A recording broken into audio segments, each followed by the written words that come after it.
मेरा नाम आरोही है। मैं एक छोटी सी जगह देवगंज से हूँ। पर ये कहानी किसी शहर या गांव की नहीं है। ये कहानी है उस राज की जो एक पुरानी हवेली के अंदर छुपा था। हवेली जिसे लोग श्रापित हवेली कहते थे। सब कहते थे रात के बाद कोई वहां गया तो लौटकर कभी नहीं आया। मैं वहां गई और अब मैं जो बताने जा रही हूँ वो सिर्फ एक कहानी नहीं, एक सच है। सच जो तुम्हें रात को अकेला सोने नहीं देगा।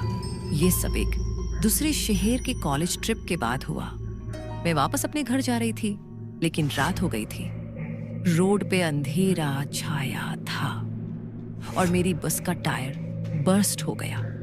ड्राइवर ने कहा कहीं रुकना पड़ेगा, सुबह तक कुछ नहीं मिलेगा। तभी एक लोकल ने कहा यहाँ से कुछ दूर एक पुरानी हवेली है, वहां रात काट लो। सब डर गए, लेकिन मेरे पास कोई और ऑप्शन नहीं था। मैं उसी हवेली की तरफ चल पड़ी।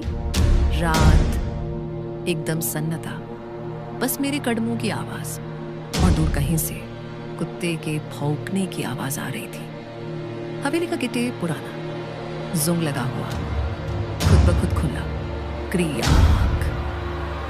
अंदर सब कुछ टूटा फूटा था। दीवारों पे पुरानी तस्वीरें जिसमें कुछ लोग आंखों से घूर रहे थे। ऐसा लगा जैसे तस्वीरों की आंखें हिला रही हो। मुझे कुछ अजीब महसूस हो रहा था और मैं अंदर गई। मैं एक कमरे में गई जहां एक बड़ा सा मिरर था। मिरर के सामने एक कुर्सी थी, उस पर एक सेफ्ट सा दुपट्टा पड़ा था। मैंने उस मिरर में देखा तो पीछे कोई खड़ा था, पर जब पलट के देखा कोई नहीं था। मेरे हाथ ठंडे पड़ गए, सांसें रुक गई थी। पर मैंने अपने आप से कहा, आरोही, तू इमेजिनेशन कर रही है, रिलैक्स। मैं एक कोने में बैठ गई और आंख लग गई। मुझे नींद में एक आवाज सुनाई दी, क्या तुम मेरी कहानी सुनोगी? मैं झट से उठी, सामने कोई नहीं था। फिर एक ठंडी हवा का झोंका आया और मिरर के सामने वही सेव्ड दुपट्टा उड़ता हुआ मेरे पास आया। और फिर से वही आवाज, मैं अंदर बैंड हूं, मुझे आजादी चाहिए।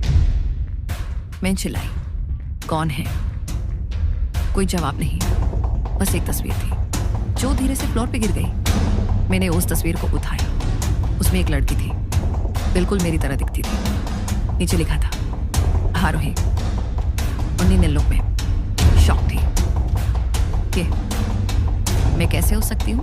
मैं तो 2070 में पैदा हुई। क्या ये कोई कोइंसिडेंस है या कुछ और? तभी एक खटखटाहट हुई। मैं दरवाजे की तरफ भागी।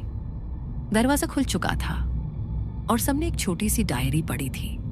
डायरी के अंदर लिखा था, अगर ये पढ़ रही हो तो समझ जाओ तुम अब सेफ नहीं हो। तुम वापस नहीं जा सकती।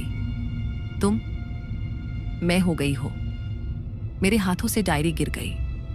मेरे आसपास सब कुछ घूमने लगा। मिरर में मेरी जगह वो लड़की खड़ी थी और मैं सिर्फ देख रही थी। जैसे किसी ने मेरी जगह ले ली हो। उस लड़की ने मिरर के अंदर से देखा और मुस्कुराई और बोला, अब मेरी कहानी तुम्हारी है। आरोही, मिरर में से आवाज आई, अगले रात एक और आएगा। रात को अकेले सोना मत, क्योंकि मैं अब आजाद हूं और कहानी अभी खत्म नहीं हुई। आगे क्या हुआ जानने के लिए इंतजार करो। पार्ट 2 का, रिटन बाय यश।